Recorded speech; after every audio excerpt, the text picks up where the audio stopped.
Have you ever kept a family secret for decades? I won't ask what, just curious. Christmas dinners in my family were never really about Christmas, at least not for me, though for years I convinced myself otherwise. Everyone liked to play their part, the cousins arriving late with loud voices and cheap bottles of wine, the uncles joking about politics as if their opinions were the gospel, the aunts whispering in corners about who had gained weight or who had lost a job. My role was simpler but heavier, because when the laughter quieted and the waiter placed the bill on the table, all heads would turn my way, and I would pull out my card without hesitation. It had become a tradition, though it wasn't one anyone had ever spoken aloud. It wasn't gratitude that followed my gesture, but expectation, and that expectation clung to me like a shadow year after year.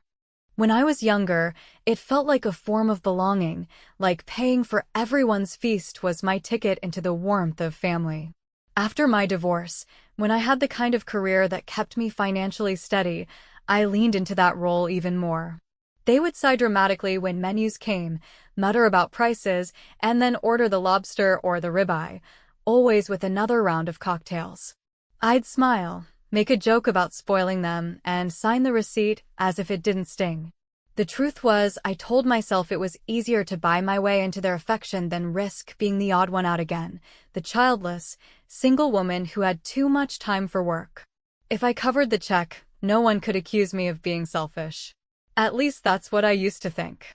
But this year, something felt different from the moment I walked into that restaurant with its overdone decorations and canned Christmas music. I looked around at the faces of the people I had known all my life, and for the first time, I noticed how little effort they put into seeing me as anything more than reliable. My aunt hugged me, but her arms were stiff. My cousin smiled, but their eyes were already scanning the menu. My mother gave me a kiss on the cheek and whispered about how expensive things had become, as though planting the seed before the bill had even been printed. The ritual was rehearsed, predictable, and yet under all that predictability, there was a tension I couldn't shake, a feeling that tonight something would break. As plates clattered and conversations spiraled across the table, I watched them. My cousin Jenny asked me about my job not with curiosity, but calculation, fishing for numbers she could compare to her own struggles. My uncle toasted to family sticking together, but his grin looked smug, like a man who knew he'd ordered the most expensive scotch and wouldn't have to pay for it. The laughter around me felt tinny, rehearsed, as though we were all actors stuck in a play that no one particularly enjoyed. I kept my smile plastered on, nodding at their stories, pouring wine into glasses that emptied faster than they filled, but inside me something was starting to harden. I had told myself year after year that this ritual was love in disguise, that footing the bill was my way of giving back, but watching them that night, I couldn't ignore the truth anymore. There was no gratitude, no sense of sacrifice shared, only the heavy weight of assumption. They didn't wait to see if I would pay, they knew I would. And as the night stretched on, I began to see myself not as a member of this family, but as a bank account in heels, a credit card with a smile attached. It was dessert that finally set the stage for what was coming. The waiter placed a tray of little cheesecakes and chocolate torts, and while everyone reached out with forks and greedy hands, I excused myself to grab my coat from the rack near the bar. That's when I heard it, soft at first, almost buried under the chatter of the room. My aunt's voice, sharp and dismissive, cutting through the music and laughter like a knife. "He's just our ATM. He'll pay like always." For a moment I froze, unsure if the words were meant for me or if I had misheard. But then I heard the quick, mean giggle of another aunt, and the pit in my stomach told me I hadn't imagined a thing. My ears burned, my chest tightened, and I stood there gripping my coat as if it might anchor me. I had always known, somewhere deep down, that this is how they saw me, but hearing it spoken out loud, said so casually, as if it were a shared truth, made my world tilt. I wanted to walk back to the table and slam my card on the wood, scream at them for their shamelessness, demand to know why I had spent years buying dinners for people who couldn't even see me as a human being. But I didn't. Instead, I took a long breath, fixed my face into the same smile I had worn all night, and walked back as if nothing had happened. They didn't notice the tightness in my jaw, the way my hands trembled when I set my coat down. They didn't care.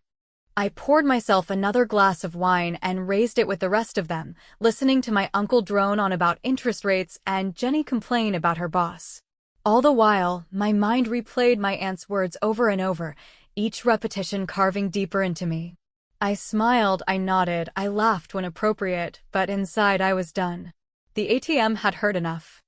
And still, I said nothing. Not yet. Because for once, I realized silence could be my weapon. So I lifted my glass, looked around at their faces glowing under the twinkle lights, and thought to myself, enjoy this while it lasts.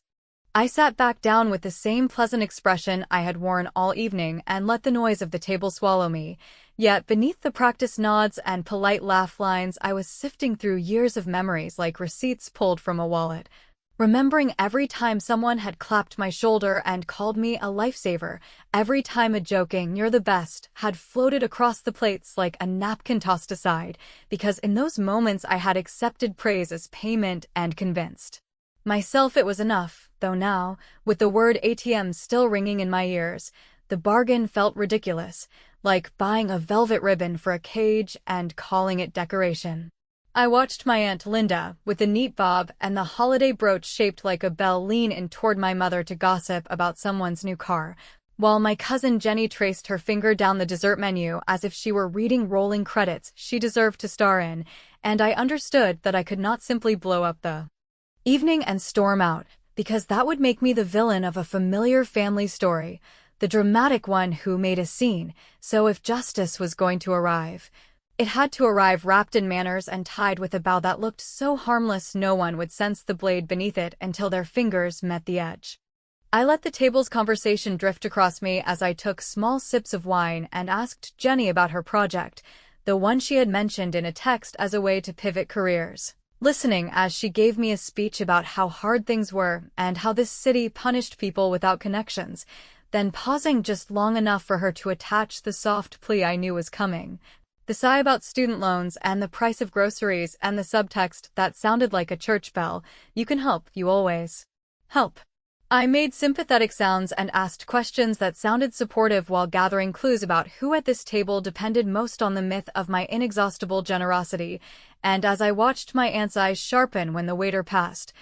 I recalled her yearly monologue about travel hacking and airline miles, the way she had bragged last summer about turning groceries into flights, and a neat little thought clicked into place with the precision of a door latch, quiet and certain. When I excused myself and walked to the bar, I did not go to breathe or to cry. I went to find the manager, a woman with a practiced smile and a pen tucked behind her ear, and I introduced myself with warmth and a touch of holiday fatigue,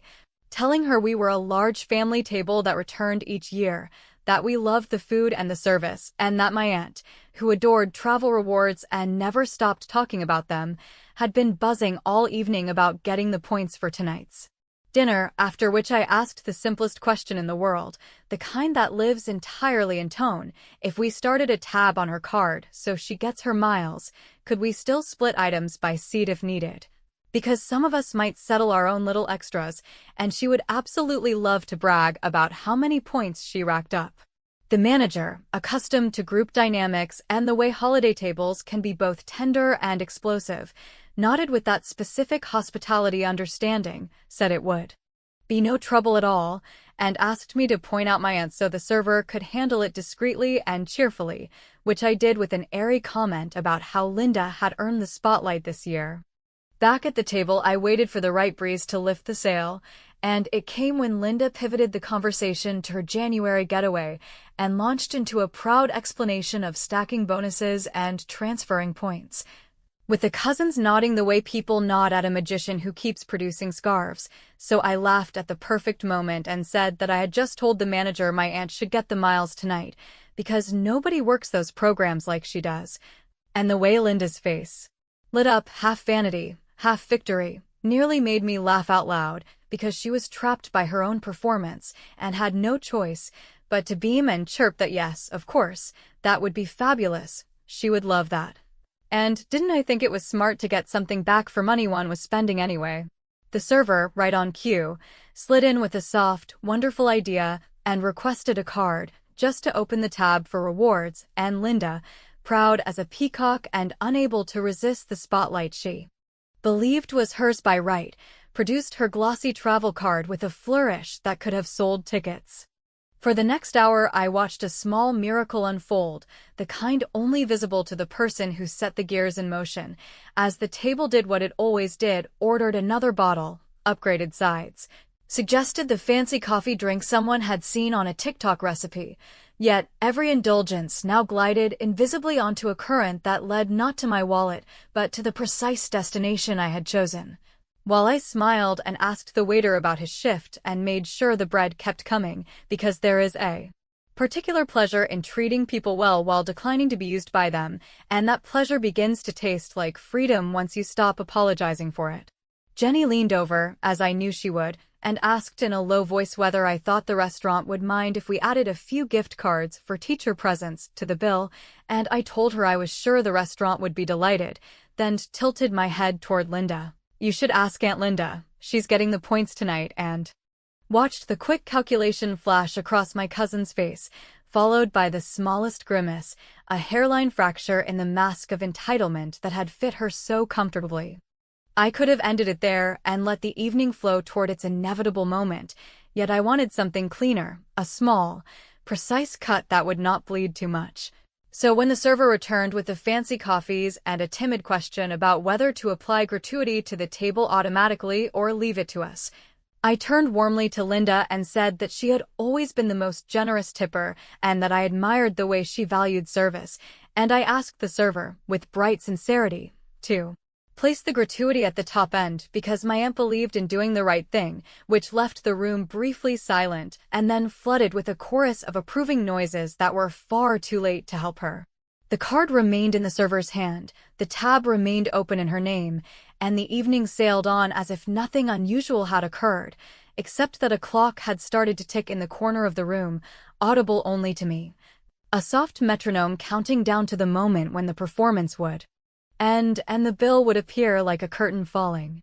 By the time I excused myself to freshen up, there was no need to steady my hands, because the first repayment had already been made and it had been paid in the currency they understood best: status, points, appearances. So I left Linda basking in the praise she could not retract without admitting that praise was all she had wanted, and I walked past the bar with the calm of someone who finally knows which door is the exit and which is merely a revolving circle of habit, then paused at the threshold of the restroom as if listening for carols, and smiled at the thought that the next sound I would hear at our table would not be laughter or gossip, but the soft thud of a leather folder landing, heavy and inescapable, exactly where it belonged. The hour drifted into that soft, overfed haze when people loosen their collars and start confessing small things they would never say on an empty stomach, and I let myself become the kind of attentive listener I had practiced being since childhood, drawing out anecdotes with easy questions while measuring, almost clinically, how each person at the table depended on the myth that I would, like the clock striking midnight, perform my usual trick and make the number at the bottom of the bill disappear. It was almost beautiful, in a bleak seasonal way, to watch the choreography repeat itself as if the music were encoded in their bones, with Jenny launching into a dramatic retelling of her manager's incompetence that somehow circled back to how difficult it was to reach the next rung without a little help. My uncle expounding on the morality of paying cash versus card as if a sermon might exempt him from arithmetic, and my mother, who once taught me the difference between generosity and enabling, squeezing my hand under the table in a gesture so familiar I almost missed the nervous pulse in her fingers. I kept the performance smooth because it had to be, not only to keep suspicion asleep, but because there is a particular power in letting people reveal themselves without interruption. So when the waiter passed with a tray of demitasse cups and the last curls of steam rose into the evergreen decorations, I leaned toward him with a smile and asked whether the pastry chef could pack 2 slices of the bourbon pecan pie to go, since Aunt Linda had raved about it all night and would surely want a midnight repeat. The request, couched as a kindness, landed exactly as intended, because within seconds Linda was laughing about how I always thought of the details and instructing the waiter to add 3 gift cards for teacher presents and 2 additional pies for the neighbors, and I watched the card in his hand tilt slightly toward the leather folder dangling from his arm. The small gesture that said the tide was with me and that everything I had set in motion in the quiet of the bar would arrive at shore right on time.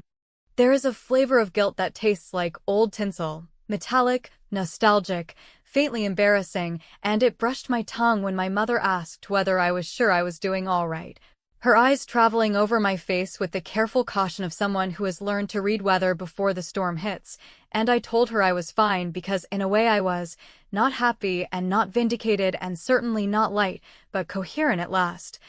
A person holding her own center while the room spun through its tired orbits, and as I said it I realized the cruelest part of the entire tradition was that I had trained them to depend on my silence, believing that if I never set a boundary they would never be tempted to cross one. When in reality the absence of a boundary was an invitation disguised as a gift, a table laid for a feast that never asked, only took. The check did not arrive immediately, because this restaurant, steeped in decades of holiday muscle memory, knew to wait for the grand, unnecessary flourish of after-dinner drinks, but I saw the manager glance over from the host's stand with the faintest nod. A signal sent to the server who hovered near the corner where the garland drooped and the string lights blinked, and I felt that familiar lurch in my chest that always preceded the moment of payment, except this time the lurch carried a different weight, not dread exactly, more like gravity returning to bones after too long in artificial air. Across the table my aunt smoothed her napkin and told my cousin Mark that young professionals should always maximize rewards because it was foolish not to pick up free money, and Mark agreed with the solemn enthusiasm of a man who believed agreement was a kind of work, and I thought how perfectly the night had arranged its props, right down to the way Jenny's phone lay face up, ready to film a toast if one appeared, proof that we had all been here together and that the story was still the same. When the server finally approached, the room shifted almost imperceptibly, the way a gathering changes posture when the camera turns on, and I felt 20 pairs of eyes swim in my direction, as if the leather folder already contained my name. Yet I kept my gaze on the sprig of rosemary garnishing a plate and waited until the server, with professional brightness, set the folder on the table directly in front of Linda and said, "Whenever you're ready, I can review the itemization by seat or keep." It as one either way works, which drew a little laugh from someone and a half-swallowed cough from someone else and a silence from my aunt that tasted like the first breath after diving too long, and then, because there is always one person who tries to break tension with a joke, my uncle chuckled that I should just do the honors like always, since I was the one who believed in tradition and his words, in their lazy certainty, skimmed across the table and bumped against the folder as if he had pushed it toward me without moving his hands. I reached for my water, not the check, and let the lull extend until it grew uncomfortable enough to vibrate in the air, then asked the server, with a tone as casual as discussing the weather, whether the automatic gratuity had been applied at the high tier we had discussed earlier because my aunt valued service, and I watched 3 expressions change at once. Linda's as pride collided with panic, my mother's as concern collided with recognition, and Jenny's as calculation collided with the dawning fact that a different story might be starting tonight, while I folded my napkin and laid it on the table with deliberate care, as if placing a marker on a map, and in that precise second, before anyone could recover their balance or reach for a different script, the leather folder opened with a small, inevitable sigh that seemed to pull every stray conversation thread into its dark mouth, and the page filled with line items stared up at the person who had insisted on the spotlight, waiting to be claimed. The moment had arrived, and the room seemed to fold in on itself, the sound of cutlery against porcelain reduced to a faint, almost imperceptible rhythm, as if even the restaurant understood that something pivotal was unfolding. A silent acknowledgement that the years of habit, of me quietly paying and smiling through their entitlement, had reached a threshold beyond which ordinary etiquette could no longer hold sway, and I felt the weight of every Christmas past, every unspoken expectation, pressing against my shoulders, urging me to act, Yet I maintained the calm surface, the practiced serenity that had always allowed me to navigate these waters without capsizing, because in truth the power was mine if I chose to claim it. The check sat at the center of the table now, a thick leather folder that carried not only numbers, but the accumulated energy of decades of unpaid acknowledgement, and I let my eyes linger on it as the conversation continued around me. Cousins comparing work stories and mothers trading soft sighs about aging knees, yet the words were muffled by the pulse of anticipation in my ears, the steady drumbeat of the realization that I was finally at the fulcrum, the precise point where observation transforms into action, and every gesture I had made that night had built toward this single, decisive moment, from the quiet redirection of my aunt's attention to the strategic praise of her generosity that had sent her into the illusion of victory, believing she controlled the narrative while I quietly prepared the counterstrike. I sipped my wine with deliberate slowness, letting the flavor spread across my tongue, feeling the warmth gather in my chest, as if the liquid itself were a conduit for the patience and strategy that had guided me through the evening. And I observed the subtle signs of nervous calculation on the faces of my family members as they glimpsed the folder without realizing that its significance had shifted, that the default assumption that I would reach for it had been quietly dismantled by every action I had orchestrated in the previous hour, because power, I had learned, is often a matter of timing and perception, of allowing others to believe they are in control even as you maneuver the pieces into place. When my aunt began to suggest, in her habitual soft, coaxing tone, that I should take care of the check as usual, with the faintest glimmer of expectation, I allowed the corner of my mouth to curl into a measured smile, the kind that holds warmth and restraint simultaneously, and I set my glass down with enough precision to command attention without announcing my intent, watching her eyes flicker with a mixture of surprise and disbelief, a momentary crack in the veneer of entitlement that had allowed her to operate under the assumption that generosity flowed only from my pocket, while the cousins shifted subtly in their chairs, sensing the change in atmosphere, the electric tension that precedes the collapse of a familiar hierarchy. And I felt the quiet thrill of knowing that the moment I had rehearsed in my mind countless times was finally materializing before me with perfect clarity.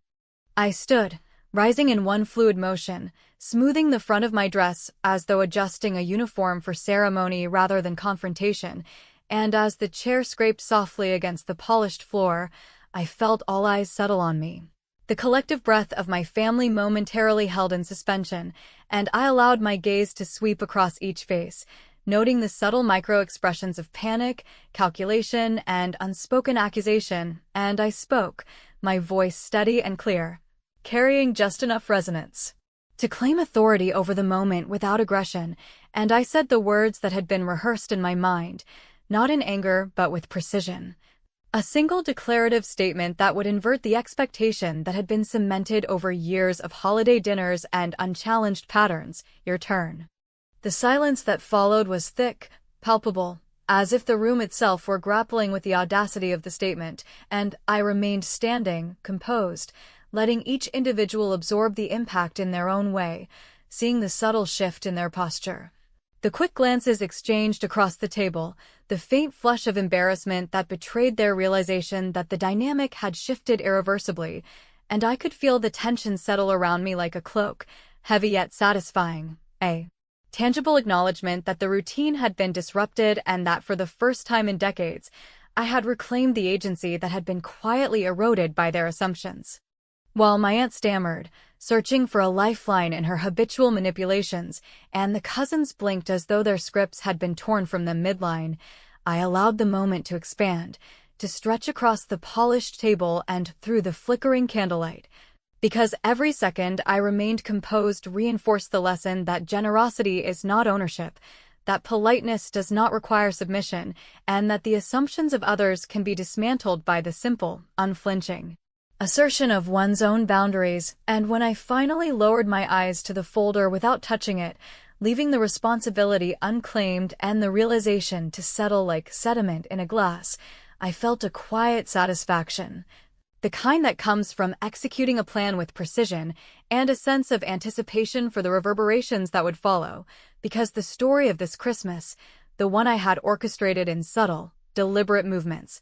was only just beginning to unfold. The room remained suspended in that fragile, unspoken tension, a place where every clink of silverware, every half-spoken word, seemed to hang in the air like a question without an answer, and I felt the slow, gratifying weight of my decisions settling into the corners of the space, a gravity that shifted the familiar choreography of entitlement into a tableau of quiet disbelief, because for the first time in as long as I could remember, the assumption that I would absorb every cost and smooth over every discomfort had been decisively broken, and even the twinkling lights strung across the restaurant seemed to flicker in acknowledgement of the new order I had quietly imposed without a single raised voice or visible confrontation. My aunt, Linda, the one who had whispered the words that ignited the calculation behind every careful step I had taken that night, stared at me with a mixture of shock and something that approached shame, though her pride resisted full surrender. Curling at the edges like smoke in a drafty room, while the cousins shifted in their chairs, their eyes darting from each other to the leather folder and back, a silent negotiation playing out in micro-expressions that spoke louder than any words could have, and even my mother, who had been the anchor of quiet diplomacy for decades, could only watch, her hand resting briefly on my shoulder in a gesture of acknowledgement that was neither praise nor rebuke, but recognition of the strategy, the precision, and the resolve that I had exercised with meticulous care, leaving them all unprepared for the reality that the ritual had been disrupted with irreversible subtlety. I observed the tableau calmly, allowing the tension to breathe, because part of the power of what I had orchestrated lay in patience, in giving them time to feel the weight of the moment, to comprehend that the automatic deference and financial absorption they had relied on for years would no longer be guaranteed, and in those moments of reflection, the room itself seemed to respond, as if the muted chatter, the faint aroma of coffee and pie, and the occasional scrape of chair against tile, conspired to extend the impact, amplifying the effect of my simple, deliberate declaration that the responsibility was now theirs, a shift so profound that even the waiter paused mid-step, recognizing the subtle authority that had quietly taken command at the table without a single overt signal of aggression. Linda's face flushed gradually, first at the temples, then spreading like warmth through a porcelain mask, while her fingers clenched around the edge of her napkin as though grasping for a lifeline that had vanished, and I could see her calculating every possible response, every maneuver she might attempt to reclaim control, and in that process, she revealed the truth that had been hidden behind her habitual charm and carefully curated generosity, that she, like the others, had never truly valued my presence beyond its convenience, and that the expectation that I would silently accept the exploitation had become so entrenched that its removal destabilized them entirely,